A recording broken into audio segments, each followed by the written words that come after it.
observation and analyzing among women. With the same spirit, and to understand the specific role of women scientists, technologists, and engineers for their larger participation and contribution to the socio-economic development of our nation, and at the same time, to understand the constraints within and outside their systems, which might be the factors hindering their growth and development, this initiative is also started at the state level, sponsored by the J&K Science, Technology and Innovation Council, Department of Science and Technology, J&K Government. Organized Women's Science Congress in collaboration with Science and Technology Department, Jammu Kashmir Government. We know that under our Honorable Prime Minister leadership, Nari Shakti Bandhan Act has been implemented recently. This is the milestone in the Indian history where 33% reservation is given for women in Lok Sabha and state assemblies.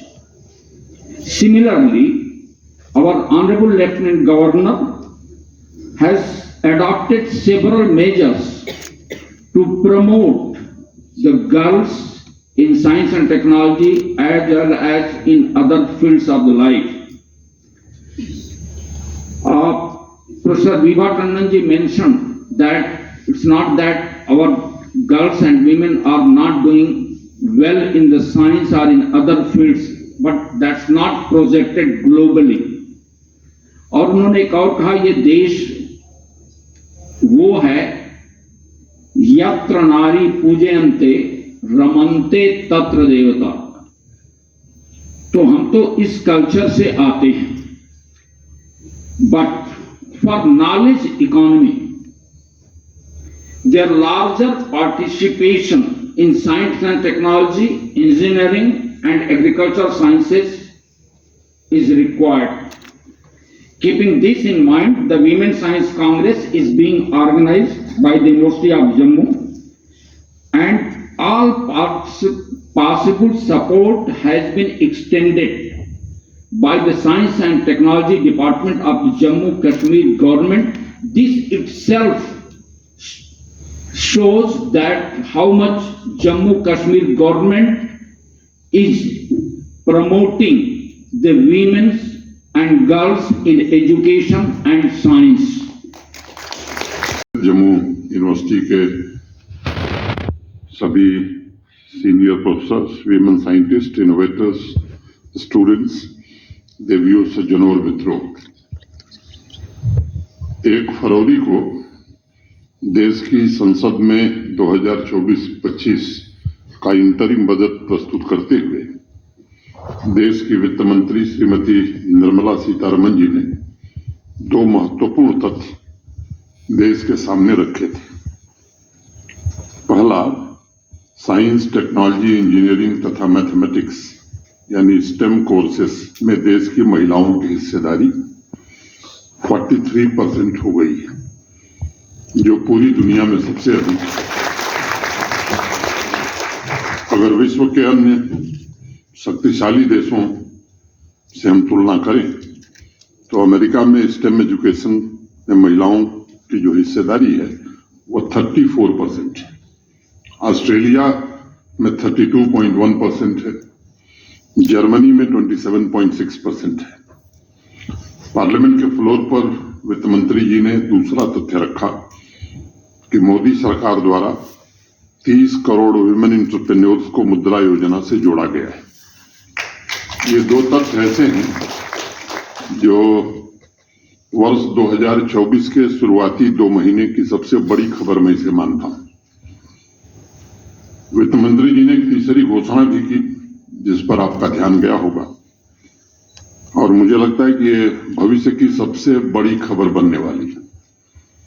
उन्होंने parliament के माध्यम से देश को बताया कि 1 लाख करोड़ रुपए का फंड भारत सरकार ने स्थापित किया है, जो रिसर्च, इनोवेशन तथा डीप टेक टेक्नोलॉजी के सेक्टर में भारत की आत्मनिर्भरता सुनिश्चित करेगा।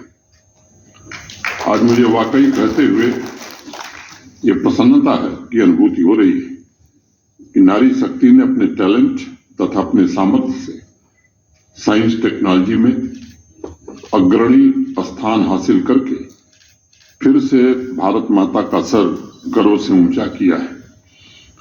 मैं समझता हूं कि जिस देश ने लंबे समय तक गुलामी का दंश झेला हो, जिस देश के मनोबल को ब्रिटिश शासकों ने तोड़ने का कोई कोर कसर न छोड़ा हो, आज उसी राष्ट्र में यह आंकड़ा पूरे भारतीय समाज को गौरवान्वित करता है।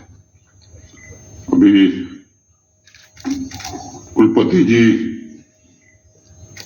ने जो श्लोक आपको सुनाया, तो एक नया दर्शन भारत ने ही दिया था।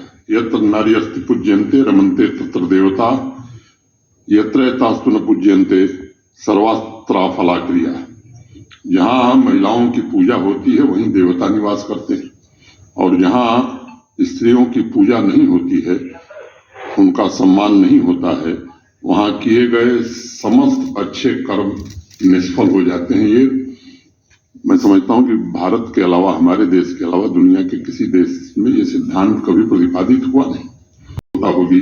इस आयोजन की हर एक संस्थान, चाहे वो जम्मू यूनिवर्सिटी हो या फिर कोई बड़ी फर्म हो, साइंस एंड टेक्नोलॉजी के गवर्नमेंट इंस्टीट्यूशंस हो, विभाग हो, अपने अपने स्तर पर नीतिगत हस्तक्षेप करके जेंडर गैप कम करने का प्रयास हम शुरू करें, और संस्थान के सोशल ग्रुप से हर तरह के पूर्वाग्रहों को हमें समाप्त करना होगा।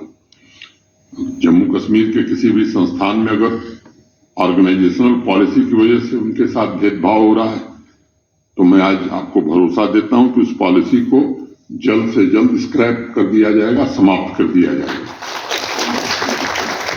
नारी शक्ति की इनरोलमेंट की पूरी भागीदारी, अधिकतम भागीदारी वर्कफोर्स में कैसे तब्दील हो, क्योंकि सब्जेक्ट्स पर चर्चा हम बहुत करते हैं, ये रिसर्च किया, वो रिसर्च किया। इन व्यवस्थाओं के बारे में हम एक नई सोच बदलें, तब मुझे लगता है कि मैं विश्वास के साथ कह सकता हूं कि इस देश को इनोवेशन का पावर हाउस बनने से दुनिया की कोई ताकत रोक नहीं सकती है। जम्मू यूनिवर्सिटी ने आज एक बहुत ही बेहतरीन प्लेटफॉर्म लॉन्च किया है, जिसके जरिए यह सुनिश्चित किया जा सकता है कि साइंस तथा टेक्नोलॉजी में पीएचडी तथा स्पेशल रिसर्च प्रोजेक्ट में भी हमारी बच्चियों की भागीदारी किसी से कम न हो। और पिछले कुछ दिनों में मैं आज मुझे प्रसन्नता है इस बात की कि Jammu university is a place of happening now. Jammu university एक ऐसा विश्वविद्यालय बन गया जहां कुछ न कुछ रोज नया हो रहा है। There is a hope and optimism in the air of Jammu university, जिसको जम्मू कश्मीर नहीं देश महसूस कर रहा है। इसके लिए मैं कुलपति जी को, उनकी पूरी टीम को हृदय से बधाई देना चाहता हूं। मुझे पुरानी घटना याद आ रही है। आप सब लोग इस बात से वाकिफ हैं कि भारत के पूर्व प्रधानमंत्री लाल बहादुर शास्त्री जी के जय जवान जय किसान के नारे में जय विज्ञान जोड़ने का काम भारत के पूर्व प्रधानमंत्री श्रद्धेय अटल बिहारी वाजपेयी ने किया था। उसमें भारत के वर्तमान प्रधानमंत्री नरेंद्र मोदी जी ने जय अनुसंधान का मंत्र जोड़कर सभी स्टेक होल्डर्स के सामने एक स्पष्ट लक्ष्य रख दिया है। अटल जी ने जब जय जवान जय किसान जय विज्ञान का नारा दिया था, तब उनके मन में इस बात का दृढ़ निश्चय रहा होगा कि इस विज्ञान की असली ताकत नारी शक्ति में होगी। उस समय मैं भी संसद में था और 2003 में देश की संसद में जब विमेन साइंटिस्ट को अनुसंधान हेतु प्रेरित करने के लिए अटल जी ने विमेन साइंटिस्ट स्कीम की शुरुआत की थी, वह स्कीम आज भी चल रही है। उस स्कीम को बहुत साइंटिफिकली बनाया गया था और 3 कैटेगरी WOS-A, WOS-B और WOS-C, इन 3 श्रेणियों में इसे विभाजित किया गया था। फ्रंटियर एरिया में रिसर्च के अलावा तीसरी कैटेगरी का उद्देश्य महिला साइंटिस्ट को इंटेलेक्चुअल प्रॉपर्टी राइट्स में प्रशिक्षण देना था। आज डॉक्टर अंजलि जेटली, अनु बाला जैसी सैकड़ों साइंटिस्ट हैं जिन्होंने इस कार्यक्रम के द्वारा समाज को नई शक्ति देने का काम किया है। मुझे खुशी है कि आज पेटेंट फाइल करने में भी महिलाएं नई क्रांति का नेतृत्व कर रही हैं। मेरे पास 2022 का आंकड़ा है और उसके मुताबिक कुल 7,698 पेटेंट एप्लीकेशंस देश की महिलाओं ने फाइल की है। अगर आप 2016 से तुलना करेंगे तो 2022 में पेटेंट एप्लीकेशन में 400% की बढ़ोतरी हुई है और अब 2019 में इंटेलेक्चुअल प्रॉपर्टी अवार्ड में किए गए कानूनी संशोधन के द्वारा ये सुनिश्चित किया जा रहा है कि महिलाओं के इनोवेशन को जल्द से जल्द रिकॉग्नाइज किया जाए ताकि उनकी क्रिएटिविटी, उनका इन्वेंशन विकसित भारत के निर्माण में अपनी प्रमुख भूमिका का निर्वहन कर सके। के बीच रखना चाहूंगा, वाजपेयी जी ने विमेन साइंटिस्ट के लिए जिस महायज्ञ की शुरुआत की थी उसमें अब हर वर्ष बढ़ोतरी हो रही है। 2017 से 19 के बीच में 15,000 से ज्यादा विमेन साइंटिस्ट ने नए रिसर्च के लिए आवेदन किया। उसमें से 60% महिलाएं या तो एंटरप्रेन्योर बन गई हैं या वह किसी लीडिंग फर्म के साथ काम कर रही हैं। जो सेंट्रल लेदर रिसर्च इंस्टीट्यूट है CSIR का, उस संस्थान ने निरंतर वुमेन एक्सेलेंस को प्रमोट किया है और doctor Kamini, doctor Lata, doctor Malti Jawahar, doctor Nishat Fatima, doctor Saraswati, doctor Shobhana, doctor Swarnalata जैसी साइंटिस्ट ने सफलता के इतने उच्च मानदंड स्थापित किए हैं कि आने वाली अनेक पीढ़ियों को उनका कार्य प्रेरित करता रहेगा। मुझे स्मरण है कुछ वर्ष पहले जानी मानी इनोवेटर गीता मंजुनाथ की चर्चा पूरे देश में हो रही थी। उन्होंने अकेले 27 पेटेंट फाइल किए थे, जिसमें से 11 पेटेंट अमेरिका में मिले। आज उनका स्टार्टअप निर्मयी हेल्थ सेक्टर का जाना माना नाम बन चुका है। स्पेस की बड़ी उपलब्धि मिशन मंगल को भला कौन भूल सकता है। वह उपलब्धि महिला वैज्ञानिकों की टीम मीनल संपत, मौमिता दत्ता, अनुराधा टीके, ऋतु करिढाल और नंदिनी हरनाथ के बिना मैं मानता हूं असंभव था। चंद्रयान 3 की सफलता में भी मीनल संपत, मौमिता दत्ता, अनुराधा टीके, ऋतु करिढाल, डॉक्टर VR ललितांबिका, नंदिनी हरिनाथ, मुथैया वनिता, अनेक ऐसे नाम हैं जिनका बहुत ही महत्वपूर्ण योगदान रहा है। आजकल हेल्थ सेक्टर में कटिंग एज टेक्नोलॉजी का इस्तेमाल जैसे डेटा ड्रिवन ट्रीटमेंट डिसीजन इत्यादि के लिए आरोग्य AI इनोवेशन की पूरे भारत में चर्चा है।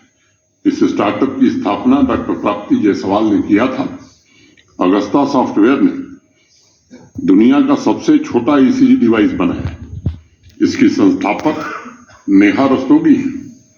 वैकल्पिक ऊर्जा के क्षेत्र में एग्री विजय कंपनी किसानों को समाधान आज प्रस्तुत कर रही है पूरे जोश के साथ पूरे देश में। इसकी स्थापना भी शोभा ने की है। ऐसे सैकड़ों महिला वैज्ञानिकों, टेक्नोलॉजी एक्सपर्ट्स के नाम हमारे सामने हैं जिन्होंने अपने अजेय सामर्थ्य से हर क्षेत्र में विजय गाथा लिखी है। मैं अपनी बात समाप्त करने से पहले 2-3 बिंदुओं पर आप सबसे निवेदन करना चाहूंगा। 2018 में एक जेंडर पैरिटी रिपोर्ट आई थी जिसके मुताबिक जेंडर इक्वलिटी गैप को पूरा करने के लिए, फिल करने के लिए GDP में 18% की वृद्धि की जा सकती है। आइए आज विमेन साइंस कांग्रेस के प्लेटफॉर्म पर इस पहले संकल्प को हम पूरा करने का विचार करें और जम्मू कश्मीर प्रशासन में जो बजटरी गैप है वो इसी वर्ष निश्चित रूप से भर दिया जाएगा। हर एक महिला साइंटिस्ट या स्टेम कोर्स से जुड़ी हुई हमारी बच्ची को आर्थिक तकनीकी संसाधन सुनिश्चित करने को अपना दूसरा संकल्प हम बनाएं। नीति आयोग के विमेन एंटरप्रेन्योरशिप प्लेटफॉर्म से जुड़कर जम्मू कश्मीर साइंस और टेक्नोलॉजी डिपार्टमेंट को एक स्पेशल सेल स्थापित करने की आवश्यकता है। अभी सौरभ भगत कहीं दिख नहीं रहे हैं। अच्छा, एक लेटेस्ट रिसर्च के मुताबिक स्टेम पोस्ट ग्रेजुएशन में फीमेल पार्टिसिपेशन 56.11% है, जबकि मेल पार्टिसिपेशन 43.89% है। लेकिन पीएचडी में फीमेल पार्टिसिपेशन 40.81% है और मेल पार्टिसिपेशन 49.19% है। हमें यह भी सुनिश्चित करना होगा कि पीएचडी में भी महिलाओं का प्रतिशत पोस्ट ग्रेजुएशन जितना अगर न हो तो 50% जरूर हो। इसके लिए क्या उपाय हम सोच सकते हैं, इस पर भी आपको विचार करने की आवश्यकता है। यह व्यवस्था टीचिंग फैकल्टी में भी नजर आनी चाहिए। जम्मू यूनिवर्सिटी से ही अगर हम लोग शुरू करते हैं तो मैं समझता हूं कि फिजिक्स डिपार्टमेंट में कितने मेल और फीमेल फैकल्टी मेंबर्स हैं, क्योंकि हर कदम पर हमें ध्यान रखना होगा कितनी जल्दी हम इस गए। अब कुछ लोगों का चेहरा उड़ रहा है, मैं देख रहा हूं।